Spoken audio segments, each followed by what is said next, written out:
Majority பீப்புளுக்கு sugar வர்றதுக்கு இதெல்லாம் தான் காரணம்.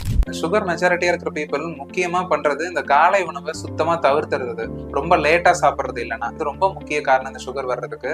நம்பர் 2 பாத்தீங்கன்னா எல்லாமே மாவுச்சத்து, இட்லி, தோசை, சாதம், ரைஸ் இந்த மாதிரி எடுத்துக்கிட்டு சுத்தமா நார்ச்சத்து இல்லாம எடுத்துக்கிறதும் இதுக்கு ஒரு முக்கிய காரணம். நம்பர் 3 பாத்தீங்கன்னா புரோட்டீன் குறைபாடு, புரதச்சத்தே எடுத்துக்கிறது இல்ல.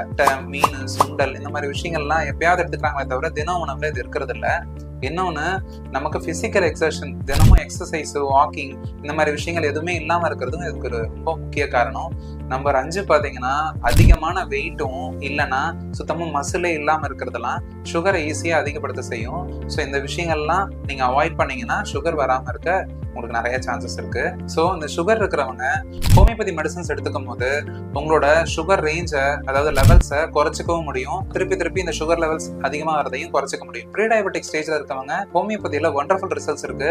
டயபெட்டிக் ரேஞ்ச் வந்துட்டீங்கன்னா HbA1c லெவல்ஸ் 13 லெவல்ஸ் வரைக்கும் உங்களுக்கு நல்லா இம்ப்ரூவ்மெண்ட் கொடுக்கவும் முடியும்.